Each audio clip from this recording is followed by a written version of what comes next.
Thank you. Thank you. Thank you so much, guys. That's really wonderful. Okay, so let's get down to business. I want to thank everybody for being here first and foremost. You guys are phenomenal. So thank you for being here, and thank you for being part of this great event, and thank you for the work that you do on an individual basis to bring the truth forward. My presentation here today is entitled Duress, Dissidence, and Deadly Force. And I just want to take a moment to ask people to put themselves in a state of mind to really be prepared to hear some heavy information in this presentation. It's going to be tough for some people to hear some of the things I'm going to say today. So this is not done lightly. This is should be received with a somber state of mind and a sobering state of mind. And there are certain things I'm going to talk about that some people don't even want to envision.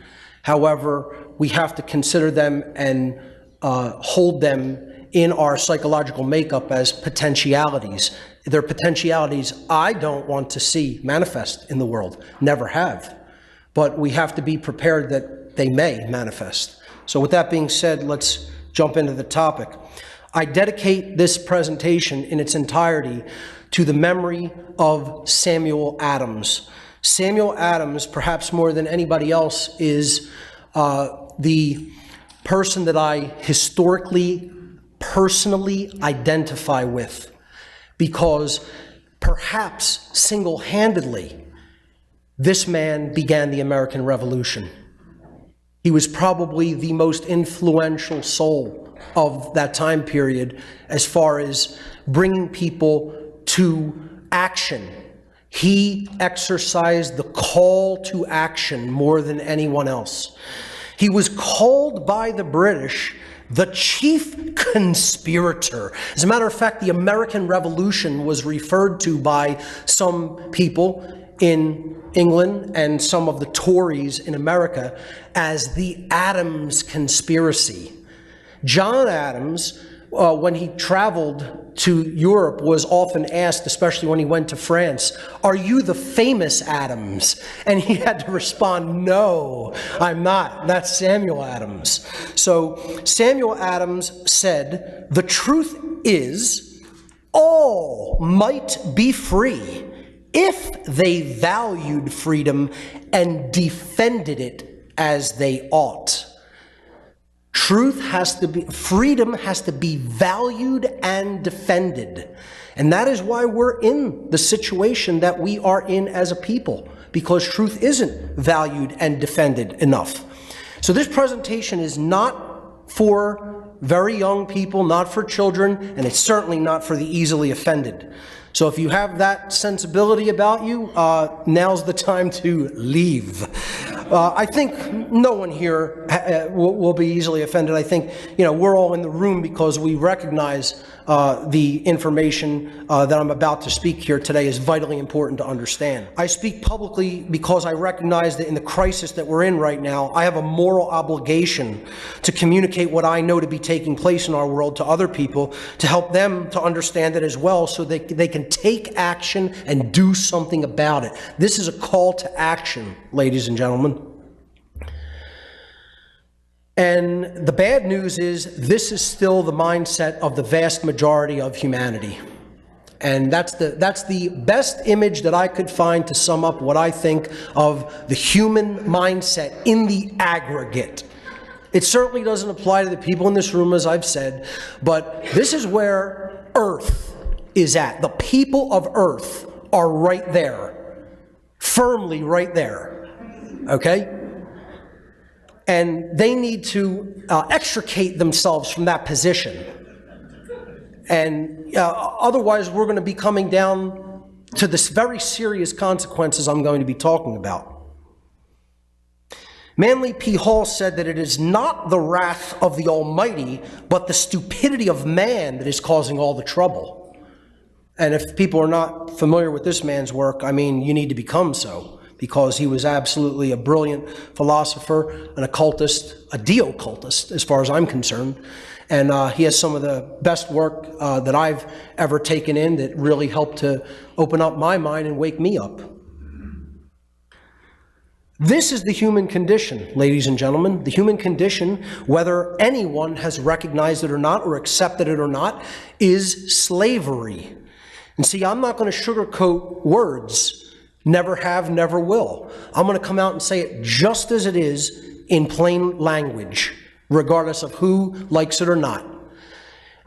The whole idea of true spirituality, the whole goal of true spirituality is the ending of the human condition called slavery. It's never been okay. It's not okay now. It never will be okay. It's completely immoral, and the people who continue to perform the actions that hold the human condition in this state or support and condone those actions are immoral people. And we are the people who need to reach out to those people that can be helped and change their mindset. That's what the great work is. People will say, well, there's many, many, many paths to freedom and spirituality. But I'll take umbrage with that statement. There are many paths that can get you to an understanding of what the solution is, but there's only one real, true solution. And this can sound dogmatic to people. It can even sound religious to people. And I try to explain to people in all my work, I'm not dogmatic, I'm not religious. To say something to the effect of, do you believe in natural law, or do you think it's some type of religious dogma, is as ridiculous as asking someone if they believe, if I hold an object up and then let it go, will it fall downward? There is no dogma or religious belief required for that. It's law in the universe. Well, behavior is also bound by law. This is the problem with the human ego, though. The human ego refuses to accept that behavior is bound by law. And we want to think we can do anything we want as long as we don't get caught.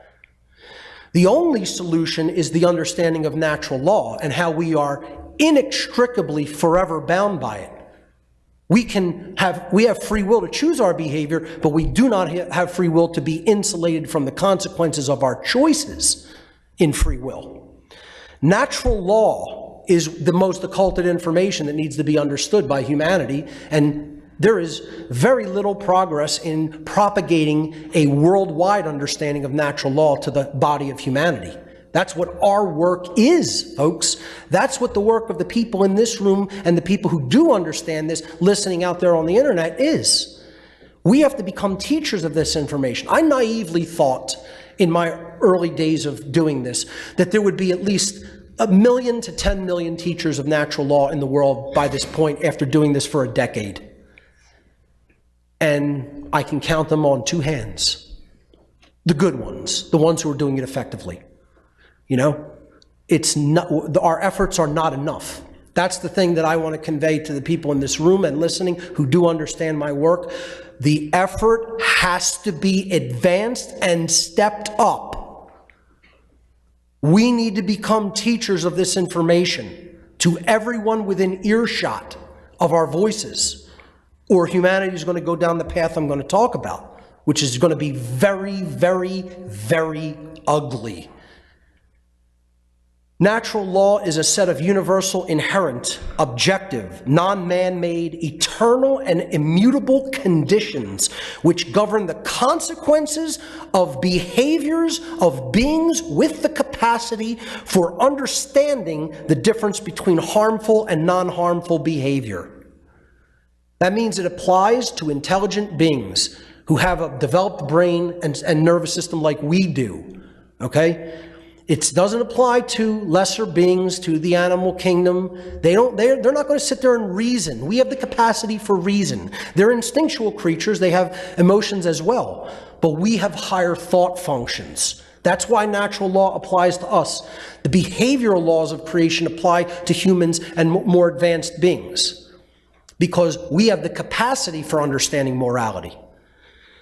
A worldwide common sense understanding of true objective morality and the laws that govern behavioral consequence is the only true solution to the current human condition of slavery.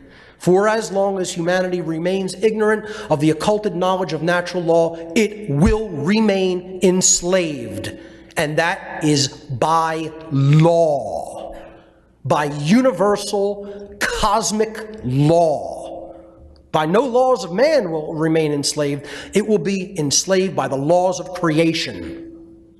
For those who are not familiar with my work regarding natural law, I absolutely encourage everyone to watch my 3-part video series called Natural Law, the Real Law of Attraction and How to Apply It in Your Life.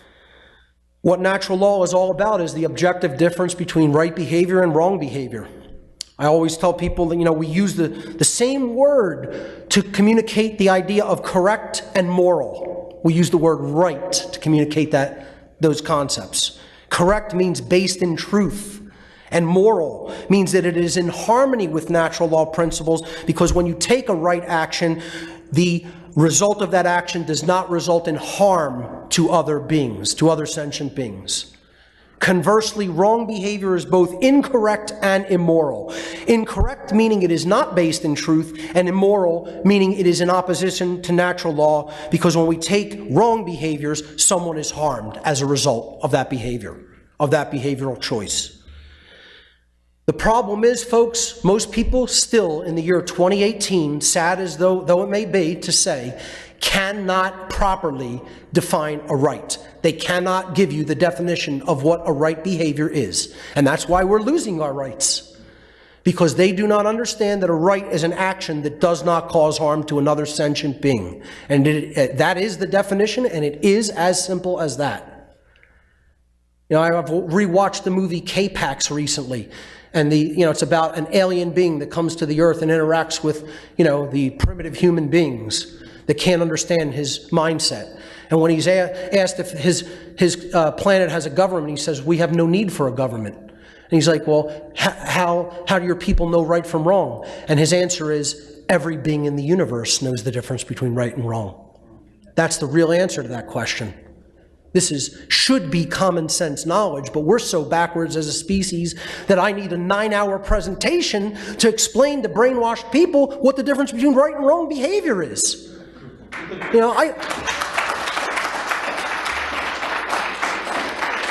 I've said in past presentations, sometimes I sit up at night and laugh at the ridiculousness of what I do. Really. I laugh at how ridiculous having to present basic information like this is. And yet the majority of human beings, it's falling on deaf ears.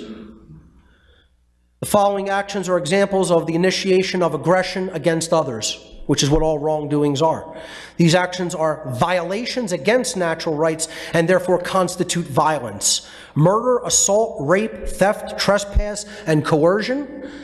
And you could think all you want about any wrongdoing that can possibly be committed. I've challenged many, many people to do this, and you will recognize every single wrongdoing that can be committed against another human being is a form of theft. There is only one wrong, theft, in one form or another, and there is only one law in the universe. Don't steal. That's it. Every wrongdoing comes down to an act of theft. Provably. Murder is the taking without just cause of the life of another, which does not belong to you. Assault is the taking without just cause of another being's physical well-being, which does not belong to you. Rape is the taking of another's free will sexual consent, which does not belong to you. Theft is the taking of property, physical property, which does not belong to you. Trespass is the taking of the security of another person in their domain, in their dwelling place, which does not belong to you to take. Coercion is the taking of another being's free will, which does not belong to you to take. Every wrongdoing is a form of theft. There's no wrongdoing anyone can think of that is not a form of theft. Natural law versus man's law. Natural law is based upon principles and truth which are inherent to creation. Man's law is based upon dogmatic belief systems which are the constructs of a diseased mind. Natural law is only ever harmonized with due to knowledge and understanding. or not harmonized with due to ignorance. Man's law, on the other hand, is only complied with due to fear of punishment. Natural law is universal. It exists and applies anywhere in the universe, regardless of location. Man's law differs with location based upon the whim of the legislators who are making up these decrees and commands. And that is a form of moral relativism, the idea that we can decide what right and wrong are, that they are not objective and inherent to creation because they are based upon actions.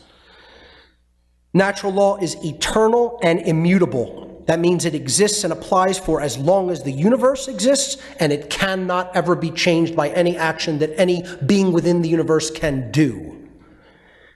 Man's law, on the other hand, changes with time based upon the whim of legislators, which is also moral relativism.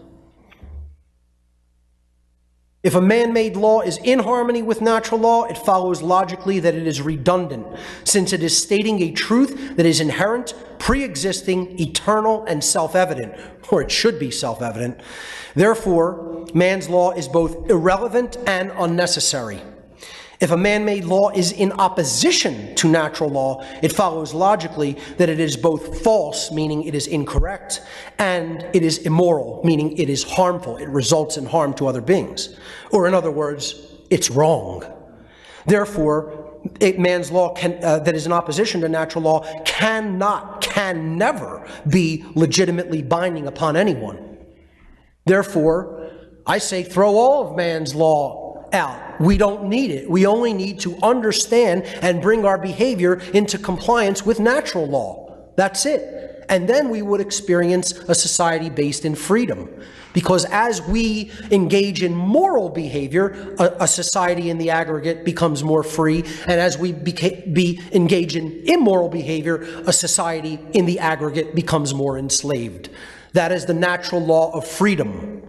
There is a law that governs the freedom of a whole society. As morality increases, freedom increases. As morality declines, freedom declines.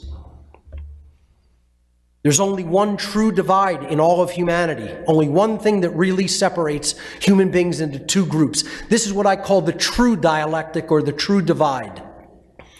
There's only one divide that separates humanity into two distinct types of individuals. The criterion for this divide is whether or not an individual believes in the concept of authority and therefore believes that there is legitimacy to slavery. Because that is what authority is. That is what the belief in authority is. It is the belief in the legitimacy of slavery. The only difference between human beings is whether they are a statist or an anarchist. There is no other difference. And I don't mean like characteristics and personality.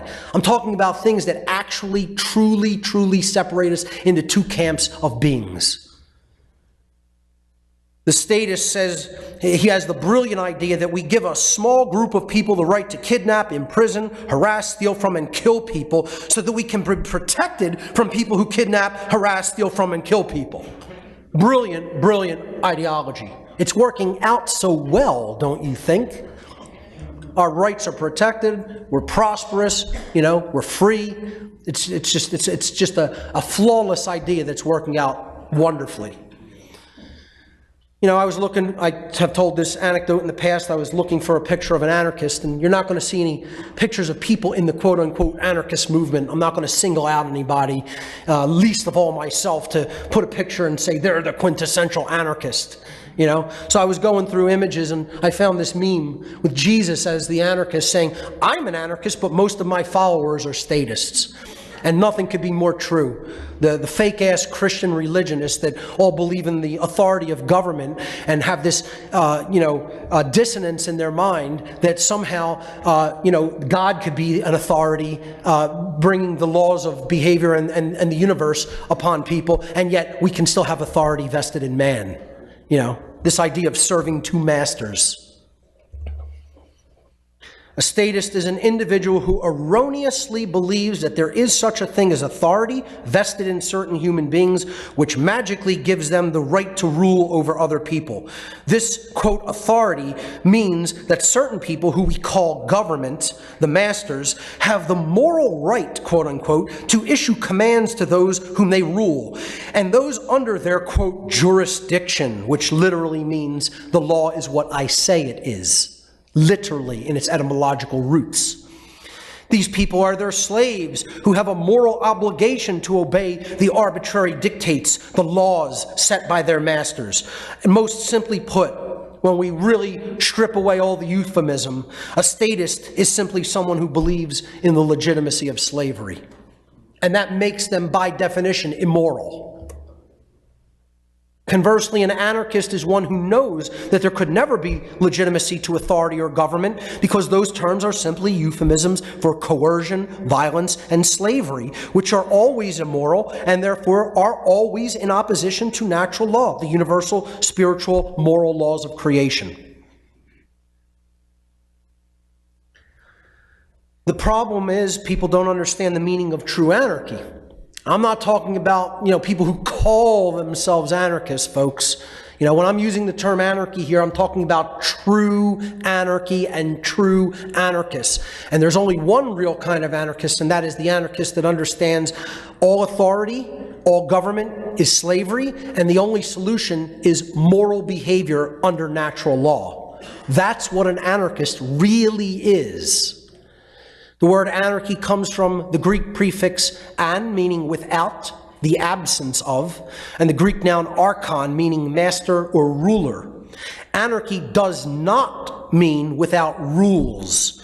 It does not mean chaos. It does not mean disorder. It does not mean, quote unquote, lawlessness when it comes to moral law.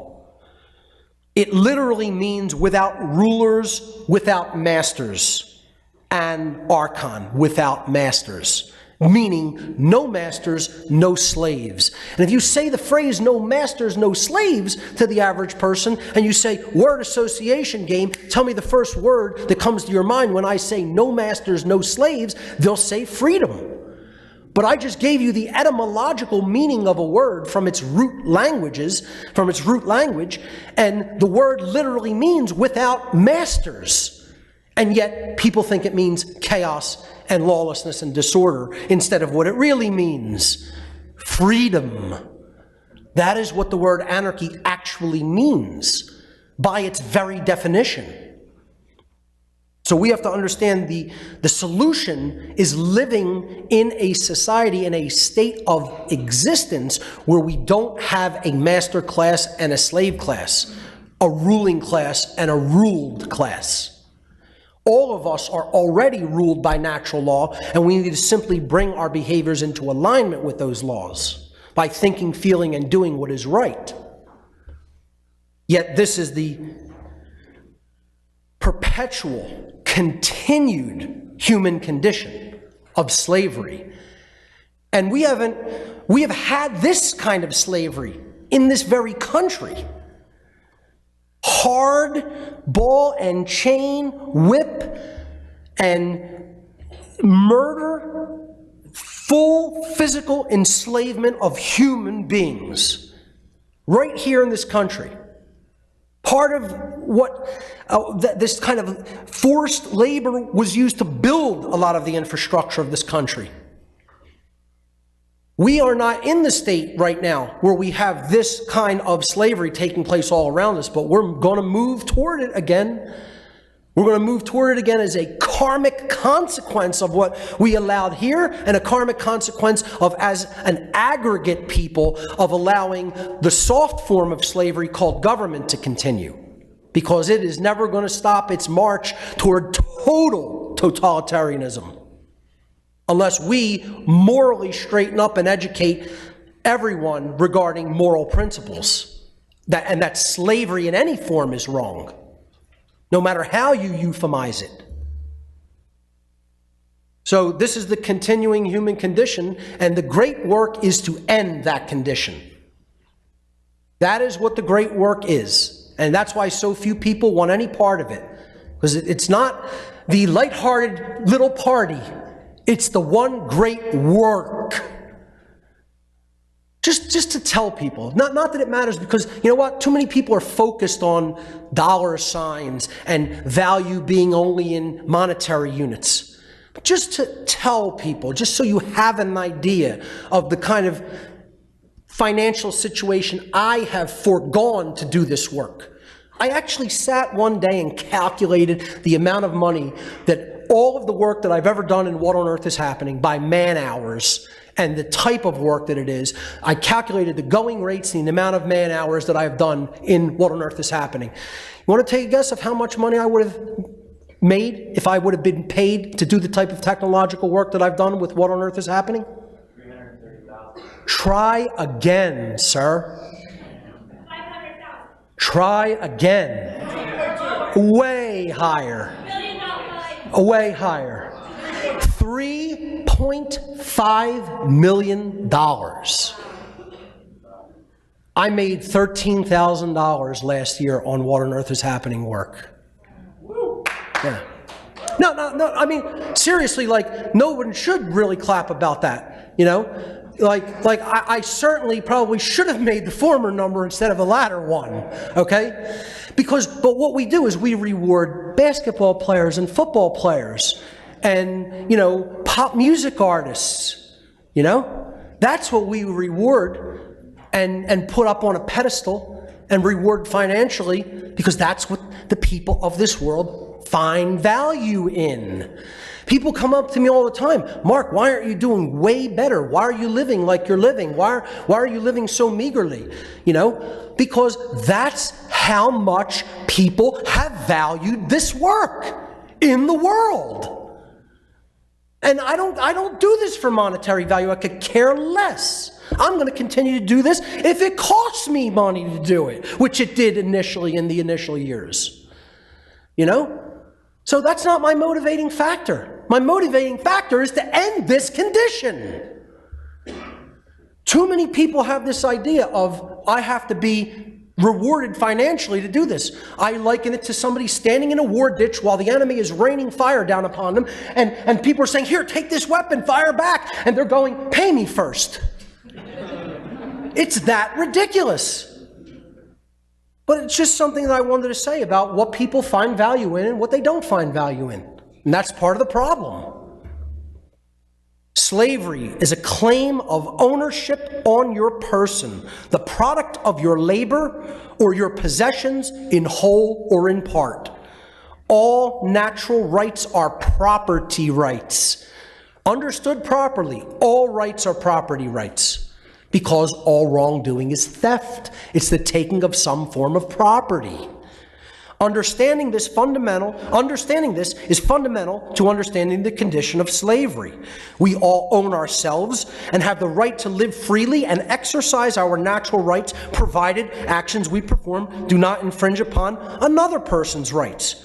Anyone who dares to try to stop people from living within these natural rights is making a direct claim of ownership upon that other being, which is the very definition of slavery. Those who do this or condone this are tyrants and should be treated as such. This is no light matter, ladies and gentlemen. That's why I told you, get into a somber, serious mindset about the topics I'm going to talk about and discuss today, because this is extremely serious and should be taken as such. The people who are doing what they are doing have no right to do these coercive and immoral behaviors and conduct them upon the human population. And we have every right to end that state. And ladies and gentlemen, get as offended by this next statement and slide all you want, but here are the enforcers of slavery in the modern world. The police and the military are the enforcers of slavery. I don't care who you know that's in the police or military. I don't care who you like that's in the police or military. I don't care what kind of relationship you have with people that are in the police and military. I will look any member of the police and military in the eyes directly to their face and tell them that they are the enforcer of worldwide slavery. Because that is the truth. They work for the interests of the ruling class and the dictates of the ruling class. period, the end. And until these people walk away from their immoral jobs, humanity's going to remain enslaved, or it's going to take something that is going to be extremely negative and ugly for everyone to end the condition of slavery, which I don't want to see it come to. The great work is to get these people to quit their cult. That's what the great work is. It's to get people to quit these cults, because that's what they are cults. They're satanic cults. And to get the people who condone these cults to stop condoning the behaviors of these cults.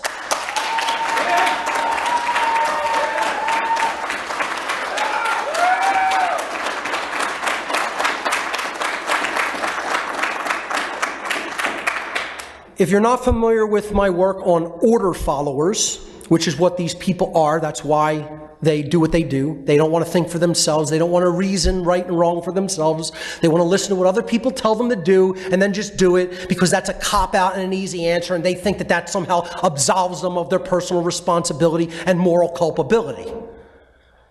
I put out this a few years back called The Cult of Ultimate Evil, Order Followers and the Destruction of the Sacred Feminine, which is the true heart-based care energy within all of us, which gets murdered in these cult members so that they can go out and perform the behaviors that they perform like the automaton robots that they are. So this is another critical video for people to take in and understand the concepts in it. The police and the military are the modern equivalent of house slaves of the Civil War era period. They are the people who are keeping the system of slavery in place. And they do this through duress, which is the first part of the 3 parts of this presentation: duress, dissidence, and deadly force.